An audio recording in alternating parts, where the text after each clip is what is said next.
there. It's Andrea, and welcome to the Voice of Influence podcast. Today, I have with me Dr. Judith Rich. She is a pioneering teacher in the field of transformation and consciousness. She is an accomplished transformational and leadership development trainer with over 45 years experience in training facilitation, personal and executive coaching, and public speaking. Judith's international best-selling book, Beyond the Box, Lean Out, Break Free, Rise Up, is about finding the tools to reinvent oneself, build courage, and create a brave new life beyond what is already known, safe, and comfortable. Her book is a manual for learning how to manage change and thrive during turbulent times. And not only that, but Judith also has a podcast that she started called The New Beyond. And so, Judith, it is so great to have you here on the Voice of Influence podcast. Thank you, Andrea. I'm delighted to be here. And I'm just, besides just flat out enjoying our last conversation when you had me on your podcast. Yes. Yes, I wanted to bring you here because I think that besides the fact that you're doing really important things, your perspective and your voice, I think the perspective of, I'm going to flat out say age. I'm looking forward to sharing your wisdom and sharing your voice with our audience, because it's very seldom that we have somebody that isn't just, I don't know. I don't know what to say other than you say that you're an octogenarian. I'm amazed. You wrote a book at 76. You started a podcast at 80. Tell me about why you wrote the book and started a podcast at the times that you did. I love those questions, Andrea. So let me start with a podcast first. So I turned 80 this year in February, and I just wanted to break some mold about what it means to be 80. I continue to shock myself every day with the realization every day that I've reached. It's like this number that most people, it's like, you even sort of, subtly referred to the ageist perceptions that people have, or I should say the perceptions that people have of people my age. And I wanted to break that mold.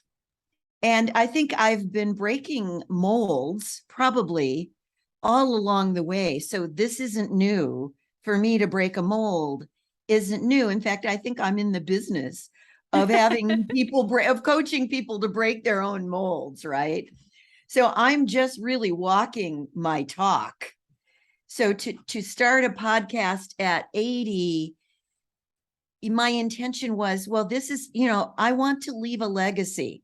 And that was also my intention behind writing my book at 76. I always had this vision of myself as being in my old age, which according to the calendar, I'm in my old age, although I absolutely don't feel it. And you don't look or sound or the feel or the energy that you bring totally doesn't seem like, my perception of what 80 would be. Right. Yes. Thank you. And but I always had this vision of myself in my older years that I would still be actively engaged. I would still be working, which I am. I would still be pushing my own boundary and, encouraging people to push their boundaries. That's what I've stood for all my life. So it seems kind of like a no-brainer that I would be doing what I'm doing, given who I've been for my entire life. This is what one does. I think the conventional wisdom is that, people work hard all their lives in jobs that maybe they don't particularly like or don't enjoy. And, they're so worn out by the time they reach retirement age. They can't wait to get there. And then, they spend the rest of their lives, pursuing other things, personal enjoyment things. And that's fine, to each his own. I just always knew that would never be my path, even when I was much, much younger. I knew that was not going to be me. I had a vision. I always knew that I would write a book. So I wrote this book to kind of check that box. And I've done a lot of other writing. I've been back in the early days of the Huffington Post. I was a regular contributor to the Huffington Post, and my book actually grew out. I've got like over 125 articles that were published on the HuffPost. Nice. And my book is kind of those articles that have been updated and repurposed, and they found their way into the book. And the book is really a statement about, the box refers to the comfort zone. We in the coaching industry and the transformation industry, we call it your box. Think outside the box, look outside the box, so that's the box. And so what's beyond the box? I've always wanted to know what's beyond, what's around the next corner, what's, when I reach the top of this hill, what's out there beyond. And so I wrote the book Beyond the Box, and the subtitle is Lean Out as opposed to Lean In. So lean out of the box, break free and rise up. So that's what I'm doing. And a lot of the material from the book was written, in the mid 2000s, and I repurposed it and published in 2018. And the introduction of the book, I talk about sensing a great collective transformational event happening. This was long before the pandemic, but not that I've been alone in this. I think that people that have been tuned in to consciousness have had a sense that a great collective transformation was coming. And nobody knew how it would come, what form it would take. And then the pandemic happened, and it changed everything.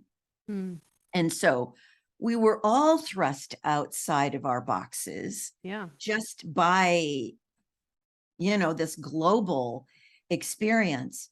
And out of that, people were talking about nothing's normal anymore.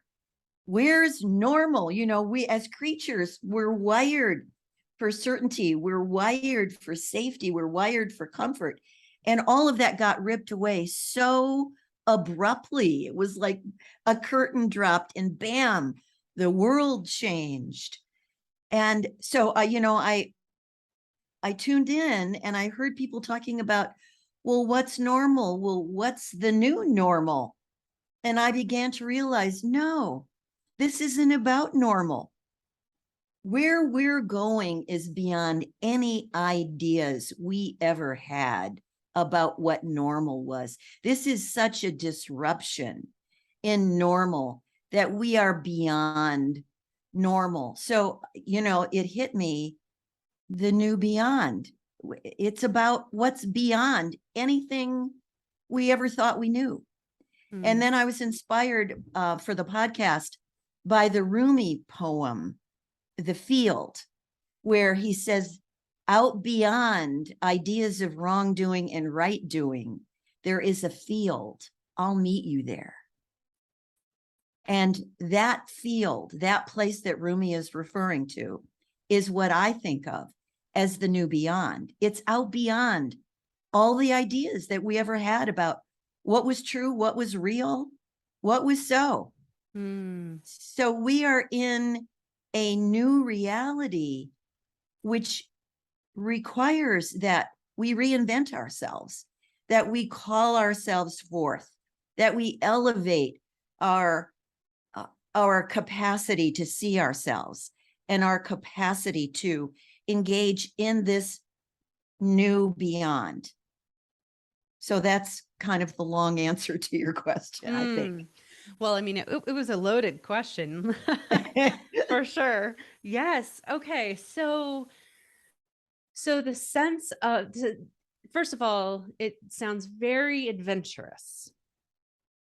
And Yes. like, I think of, like, it just made me think of the movie Moana. I'm such a Disney geek, but she's always, she's looking for the great unknown, whatever is out there next, Yes. the adventure. Yes.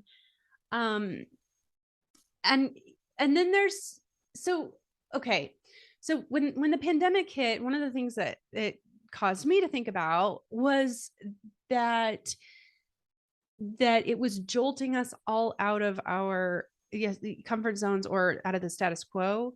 It's really hard to Mhm. move past the status quo when you're comfortable there. And that when, and that most transformation doesn't happen unless there's pain that's involved, because pain moves us.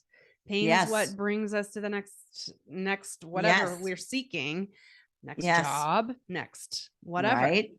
Yes.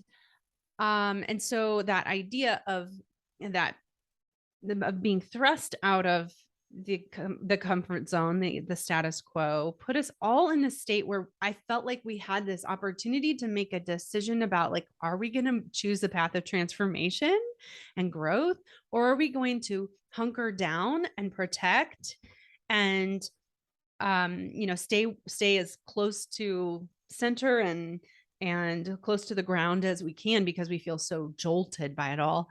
What are your thoughts Yes. when I say all that? Oh, I 100% agree. And I think, at least in terms of my experience with people, I see that people have gone both ways.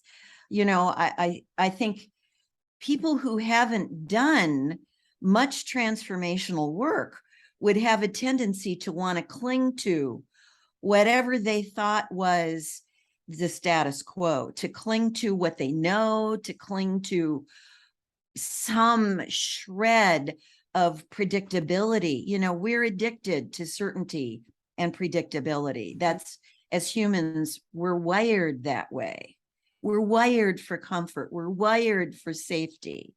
And so to be thrust out of all of that was such a shock to the system, particularly if one hasn't spent one's life being adventurous, let's just say. Right.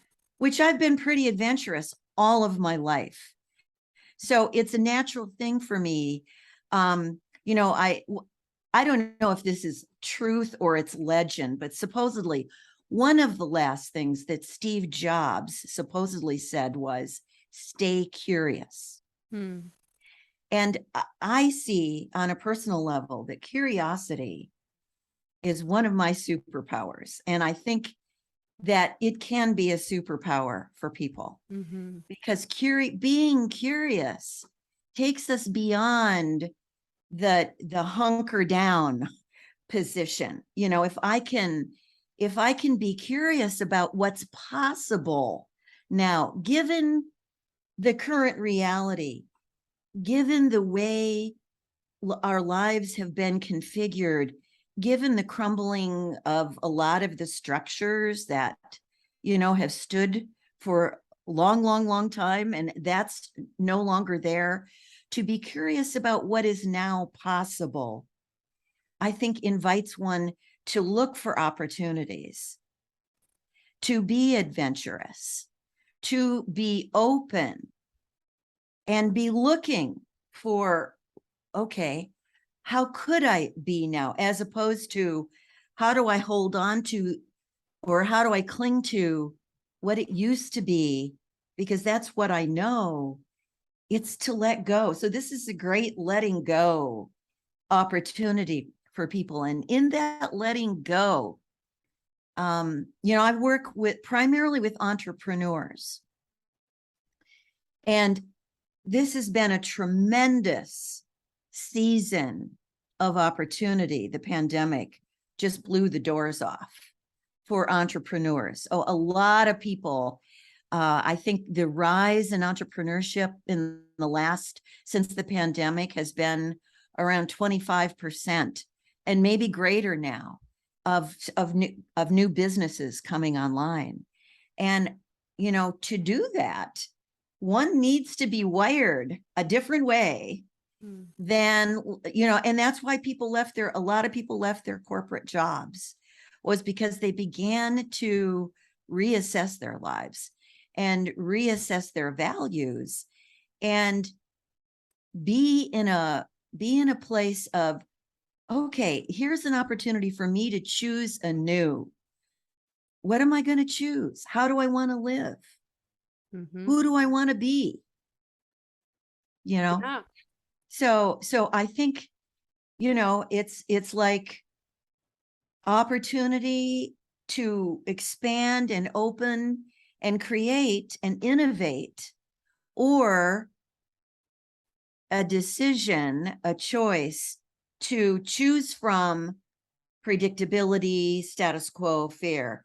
And I think people have gone both ways.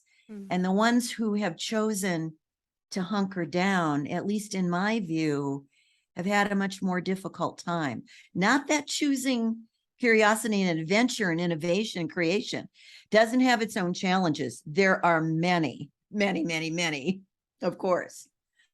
But I think there's a mindset. And my job as a coach is really working with people's mindsets to have them be better prepared to reinvent themselves and operate in this reality that we currently have. Yeah. A lot of people got into cooking and baking bread and, watching TV, Netflix, and all of that. I got into cooking, but I completely changed my diet. I switched to a plant-based diet. I eliminated sugar, dairy, all meat products, all animal products from my diet. I upped my daily exercise. I walk 3 miles a day. I lost 10 pounds. A lot of people gain 10 pounds. I lost 10 pounds, and they've kept it off for the past 3 years. So, we had a choice to make. Everybody was at an inflection point. What you're talking about right now reminds me of the title of one of your chapters in your book. Let me just look at it again. The chapter 3, learning to surf the rough waters of change. Yes. I live in the Bay Area. So I'm close to the ocean. I see a lot of surfers, and I think I wrote that chapter, if I remember correctly. I was riding my bike along on the Great Highway, which since the pandemic has been closed. Back when I wrote this chapter, it was still open, but I came upon a sign that said, remain safely on shore. There are riptides in the area, and it said, remain safely on shore. And I saw that sign, and it sparked this idea to write this chapter, which was, yes, that's the human condition. We are conditioned to remain safely on the shore of what is known. And so we're being now pushed. We're being forced almost to learn how to navigate these current conditions where, the waters are rough and choppy, and there are riptides and, all kinds of uncertainty and tsunamis and all of that. And how do we prepare ourselves to be able to navigate that, which is to be able to choose and be decisive? It requires that we develop our leadership skills. It requires that we see ourselves, that we give ourselves agency, that we have agency, and we operate from a place of responsibility, personal responsibility. I choose. So, if I may follow that thought a little bit further, choosing what is the superpower, I believe. fact, choice alone is a superpower. And being aware that I have the capacity to make conscious choices, not choices by default, not automatic choices, not choices based on my conditioning, not choices based on avoiding what I'm afraid of, but I have the opportunity to stand in my own leadership, just as a human being, and make conscious choices, give myself the agency to choose. And that is a really important skill and awareness to develop. You are speaking my language, Judith. Yeah, I know. That's why we had such a great connection. I mean, so much of what I talk about is agency. And I use that word. That is the word I choose to use. It is part of a diagram that I use and everything. But I agree. I think that when we feel like we don't have a choice, we're making a choice, but we're making that choice based on fear because we feel compelled to make that choice, is not the same thing as taking a step back and saying, now, wait a second. Okay, so I could make that choice and it's because I'm afraid. Maybe I should be afraid.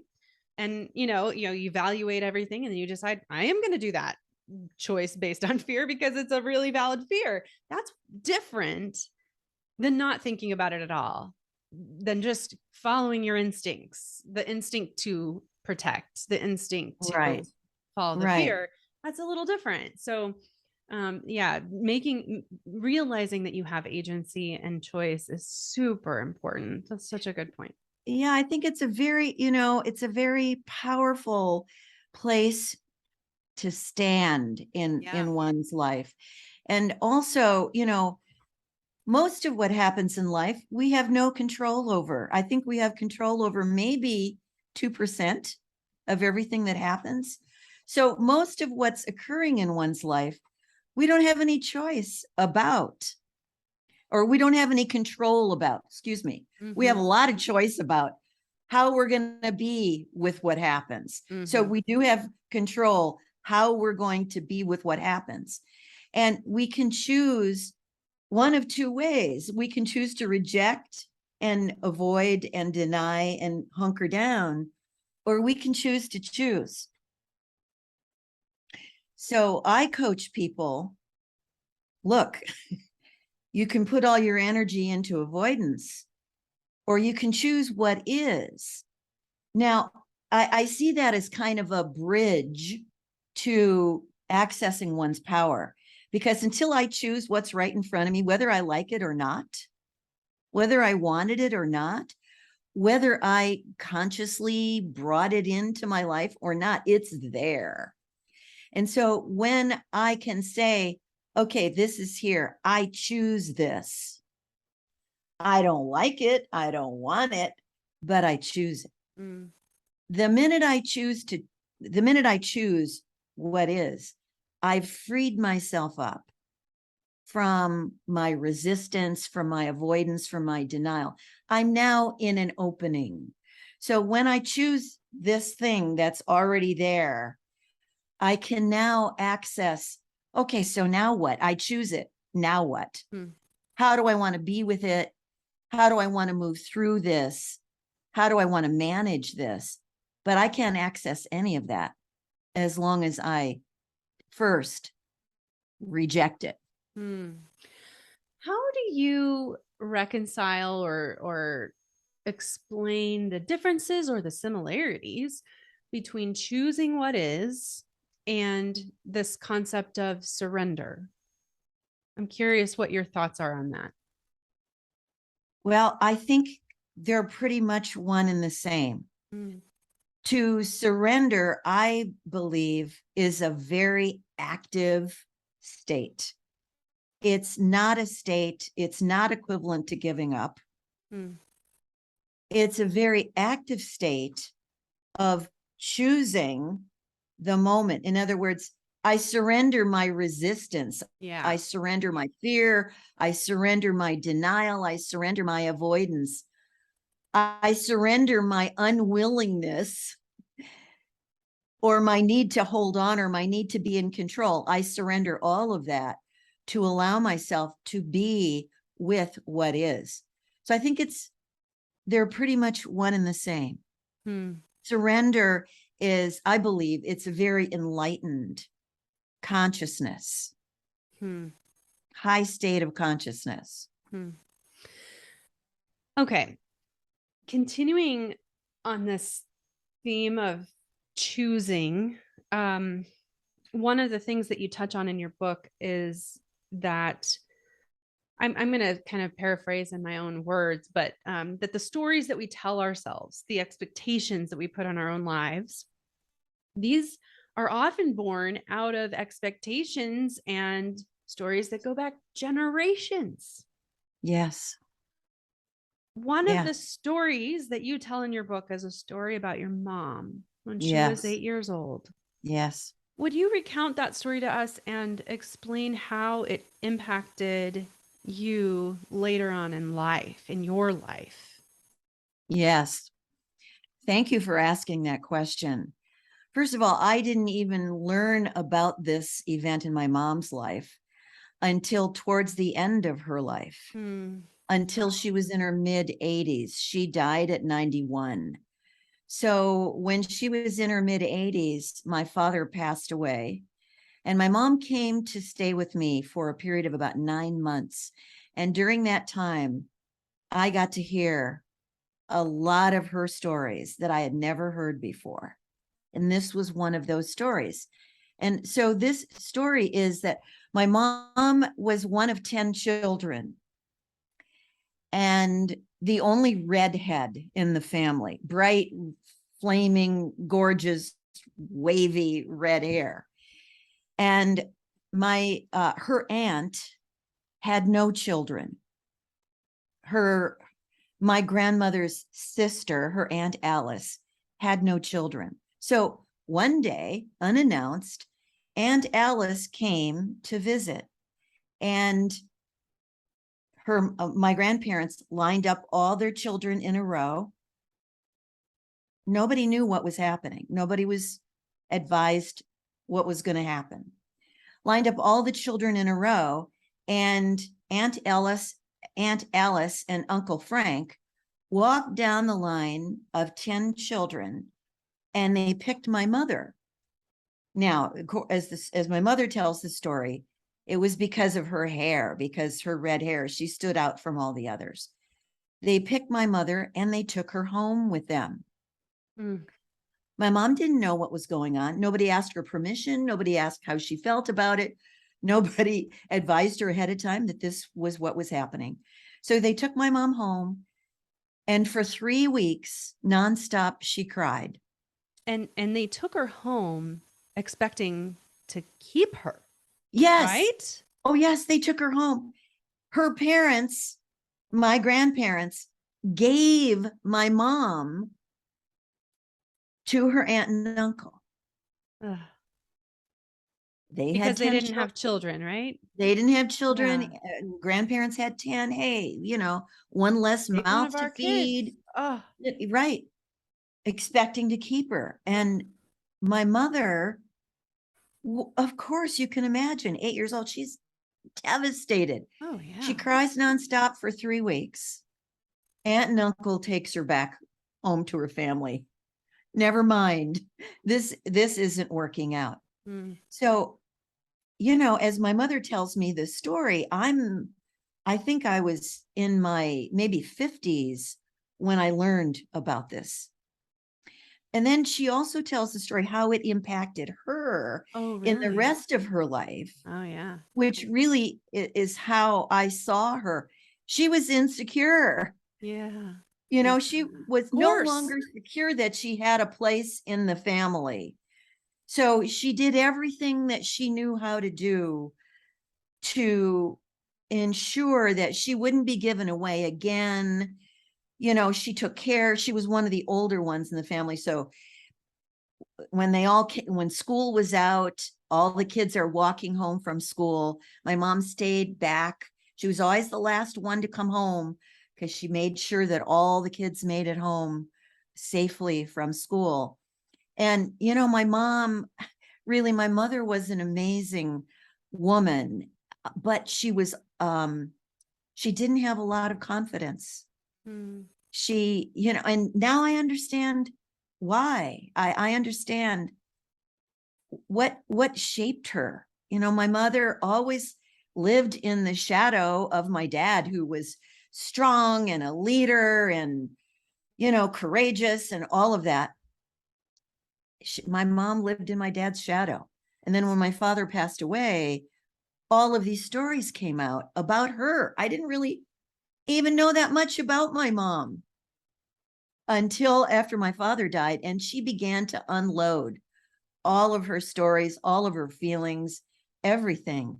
And I understood now then why my mother died with a lot of regrets. When she died, she had a lot of regrets. And, voice of influence, I think about the voices that influenced her and the voices that influenced me. The way she influenced me was based on her own insecurity. And her message to me always was, you need a man in your life to take care of you. Like for decades and decades and decades, that was her message to me. So that's what I did. I always sought out someone to take care of me, completely negating the possibility that, hey, I could have agency and I could take care of myself. So that was deeply pounded in me, deeply conditioned in me so I went through a few marriages seeking that kind of security, and it never worked for me. So I have been single for the past 30 years of my life, never been happier. I think I have 2 grown children, for which I'm extremely grateful. So that was really a plus. But, my life I've been unfolding my own agency to myself all these years, all these past 45 years, basically. So interesting that the experiences of our parents and their parents and their parents, that those could build a story and a set of expectations along the way that then we pass down to the next generation over and over again. And of course, there are times I think we, deviate from some of those expectations. But, the fact is that they impact us. And I think here's what I guess I want to ask. When people recognize, first of all, how do you recognize that it's the stories of the past, that the history of the past that is dictating your path currently, instead of you being able to make a choice? How do you even recognize that that's what's happening? Because you said you didn't even know until your mom was in her 80s that this had happened, and yet was the story that had impacted you. So how do you even recognize it? That was not visible to me all those years. So I really didn't have any way of accessing in a conscious way. But I think that the wounds of our ancestors that are carried forward have ways of showing up. They show up in our own woundedness. And, you can look at patterns. I mean, the obvious ones are alcoholism or drug addiction, or ancestral patterns of violence, or, different forms of abuse. Those things that don't get resolved get passed on. So a lot of those wounds show up in us. So there's that. But then there's the ones, like for me, that are invisible and silent, and we don't know. And we're just kind of operating blindly. And that's tricky. I think therapy, a lot of awareness comes forward in therapeutic settings. A lot of things come to us in our dreams. A lot of realizations come forward in dreams, questions. We wonder, and if our parents are still alive, or if we have family members that we can go to ask questions about.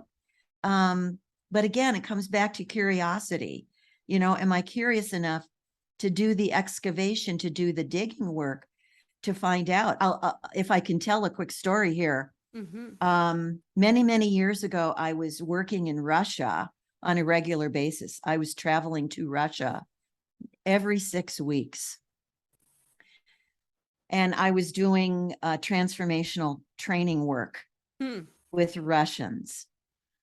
And I will never forget one training experience. There is a part in the particular training that I was leading where people are invited to close their eyes and go into an inner state and connect with their deepest pain and give it a voice and express it and let it go. And a lot of times, particularly in the West, that experience doesn't come easily to people.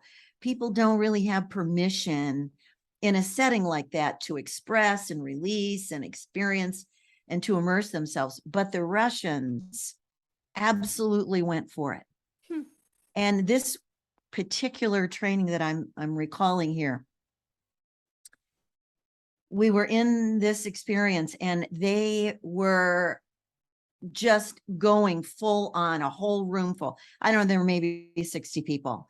And I didn't have to, light a fire under anyone. They just took it and ran with it. And it would go in waves and it would peak and crest and then kind of die down. And then one person might start up again and they'd take the whole group. And it went on like this for over an hour.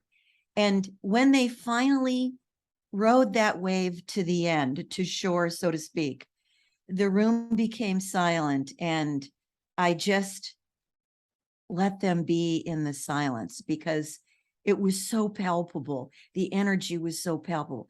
I could not put words in the space. So I just wanted them to bathe in that space.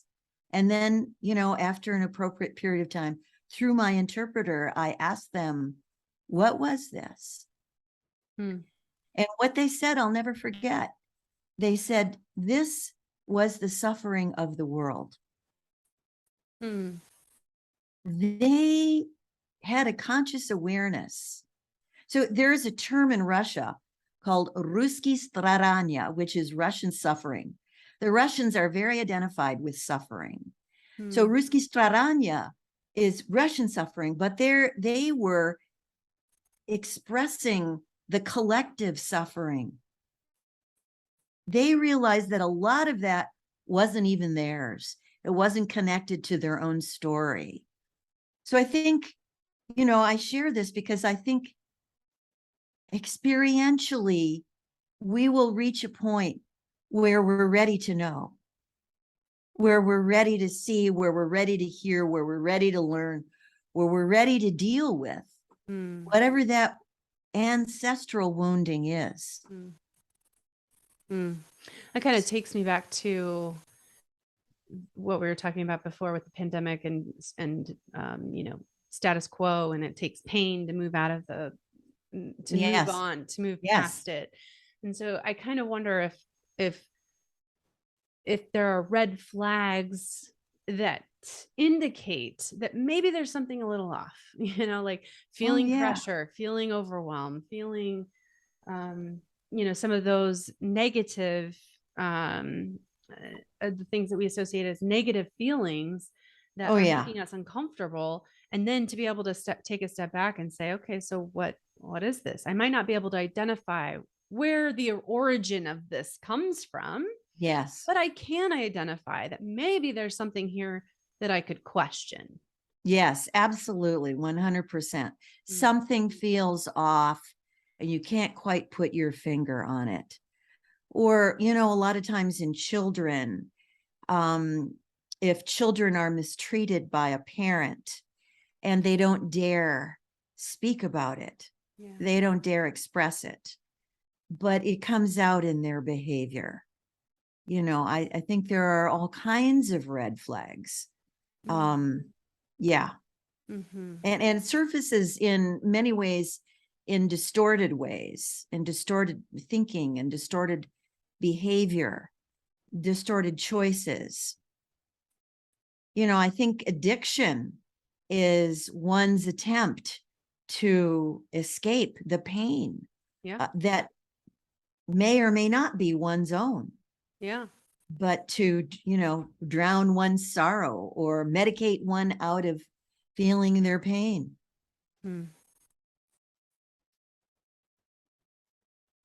What else would you suggest to somebody who might feel ready to reevaluate some expectation or path that they're on, to sift through kind of, what is it that I want to keep?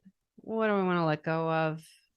What do you have any thoughts for that person about what their next steps should be or could be?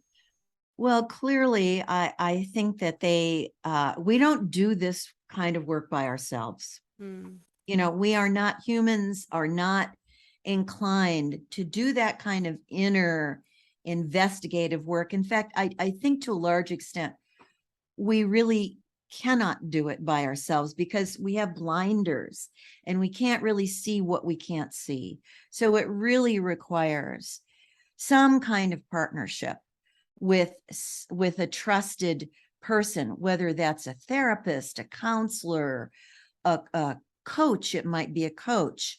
It might be to do, some form of personal development work. But I think we need to engage in some structure, some kind of structure that provides a framework for us. Because we don't know how to do this on our own. We don't have the capacity, like I said before, we don't know what we don't know. And the role of a coach or a therapist is they can a lot of times see what we can't see. That's their role, to support us to see what we can't see.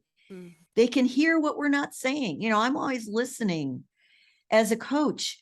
I'm always listening for what people are not saying, right? Because I think what we don't disclose, what we don't share about ourselves also speaks very loudly. Fritz Perls, I think it was, who was considered one of the fathers of the human potential movement, said, "Who you are speaks so loudly, I can't hear a word you're saying." But it takes, I think, someone else to mirror and reflect back to us so we can see, so we can, open the blinders, so to speak. Not, open them and, hopefully remove them. And that's really a lifelong journey. So the other thing that I would strongly encourage people is to, and I think I'm the example or an example of that, is to be a lifelong learner, is to, to be curious about, who am I really? Most people don't really know who they are. They know who they've been conditioned to be. They know who they've been expected to be. They know who they've designed themselves to be in order to survive or get along in their family or do well in the workplace. We mold ourselves, but who we are at the level of our authentic being is way, way greater than that. And so we really have the conventional wisdom that we operate from 10% of our potential. Well, who are we in the other 90%? of that potential? And are you curious about that? Do you want to know what you're capable and what's possible for you in that other 90%? That is really what puts the wind in my own sails at the tender age of 80. I call myself a baby elder. Love it. What's going on for me in my other 90%? I've got a lot of work yet to do. In no way am I finished. So that is really what puts the wind in my sails and keeps me going.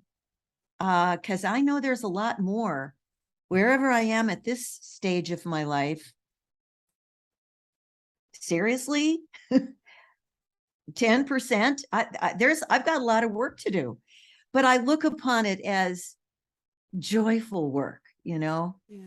I'm eager to learn. I'm excited to learn. It's an adventure.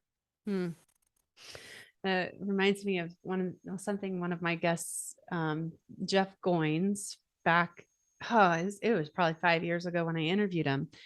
And he said something about, I think we die with a little bit of the music still left in us. And it was almost like a hopeful thing. Like, we're not completely depleted. We're not getting everything out. There's always still something there and something more to be known or had, or music to be sung. And I think that's really a beautiful statement. It is. The only thing I would add to that is I think we die with a lot of music left in us. Oh, that makes me cringe a little bit, though. No, I think it's so inspiring. It's so inspiring to hear your perspective and see your example, Judith. And one of the things that I have been thinking about lately is what makes us human. We were kind of talking about this before as well on your podcast, and I'll link to our interview on our show notes too, so that people can find that. But this idea of being human, I think one of the things that makes us human, authentic, all those things, is knowing what sparks us. Okay, so I'm going to use that word spark from the movie Soul. Again, another Disney movie. But it's this sense of like when you get into the zone, like where you're just fully present. So the example in the Pixar movie is the man that plays the piano, and he has purpose when he's helping out with band students and he's using his talents in those ways. But when he gets to playing and he really goes into the zone, it's almost like all time fades away. Yes. And it's part of who he is and what it means for him to be human. Judith, I'm curious, what does it look like when you're in the zone? I love that question. What comes up for me is I think about our calling. That the example that you shared about the person in the movie, and when he's playing the piano, how he's filled with grace. And what came up for me when I heard you share that is that to be in the zone is to be aligned with our calling, why we came. And I believe that we each come with a calling, and that it is our ultimate responsibility to discover what that is, to develop the skills and the capacities to then deliver our calling, to express our calling. So to be in the zone for me is when I'm expressing my calling. And I didn't, I had an awareness about this long after the fact. I mean, many, many years after the fact. But when I was a little girl, around 7, I used to clean out my parents' garage, and borrow, this is back in the 40s, borrow remember the old, you probably don't remember, you're too young, but once upon a time, there were old wooden folding chairs. They were very uncomfortable, but wooden folding chairs. We had a neighbor that lived across the way that had a hospital equipment supply rental company. I used to go over there and ask them if I could borrow chairs. And so they would bring them over, and I would line them up in rows in my parents' garage. And then I would invite the kids from the neighborhood over, and I would stand up in front of them, and I would say, who'd like to share? I would invite them to share, and they would share about kid stuff, music lessons and dancing lessons and scouting activity and summer vacations and camp and, all the things that kids that age were engaged upon. Many, many years later, I'm doing a lecture in front of a class and I'm talking about the concept of be, do, have, which is, flips the conventional wisdom on its head that in order to have the things we want, we got to do a lot of things. We got to get the right education, save enough money, have enough experience, and then we can be happy, we can be successful, we can be secure. And the concept of be, do, have flips that on its head. And it says, no, we begin with our being. We begin with who we are at the level of our being, which we could think of as when we're in the zone, when we're operating from our calling. And I was delivering that lecture to a group, and it struck me at the time, wait a minute, I'm up here in front of a group of people with a microphone, inviting people to share. I've been doing this since I was 7 years old. Yeah. In one form or another. So I think when we're in the zone, it's what we do effortlessly. It's what we do, when you say, we're beyond time, Kairos time, we're in time beyond time. And for me, it's moments like this. It's moments of connecting with people like you, Andrea, and engaging in what I feel are conversations that matter, conversations that make a difference, conversations that really invite listeners, hopefully listeners, you're invited to look at yourself as Andrea and I engage here and to see what's true for you. That to me is why I'm here. How do I know that? Because that's what's come effortlessly to me and for me, really my entire life. Okay, Dr. Judith Rich, thank you so much for being here. I want to ask you 2 more questions. First question, where can people find you, your book, your podcast? My book is available on Amazon. My podcast is on Apple and Spotify and all the different podcast platforms. And my website is judithrich.com. You can find me there. You can contact me there. My podcasts are up there. Can I also talk about a new project I'm just completing? Sure. This is part of my 80th year legacy project. I've just completed recording a series of what I call musings and meditations. So I have taken some of my writing that's never been published, pieces of poetry and meditations and things that I've written, and I've set them to music and I've recorded them and I'm offering them up on my website. So you can go to judithrich.com. I think as of today, there will be a page there. It's just now today coming online. There will be a page there where you can click and download a freebie. I've got a free one called Seasons of a Life, in which I reflect upon the seasons of my life and invite listeners to reflect upon the seasons of their own life. Awesome. And so the book is called Beyond the Box, and the podcast is called The New Beyond. So we'll link to all that in our show notes. And my last question for you, Judith, is what last piece of advice would you like to give somebody who really would like to have a voice of influence? Do your inner work. Look inside and know who you are, because the greatest voice of influence is the voice that you hear in your head, the voices that talk to you in your head and in your heart, not just your head, but also your heart. Know what's in your heart, trust it, and speak from that place of your own highest truth. That's where your influence will come from. Thank you so much. Thank you for being such an inspiration and sharing, and I just enjoy connecting with you, Judith, so much. Thank you for having me. It's been delightful to be here. Thank you.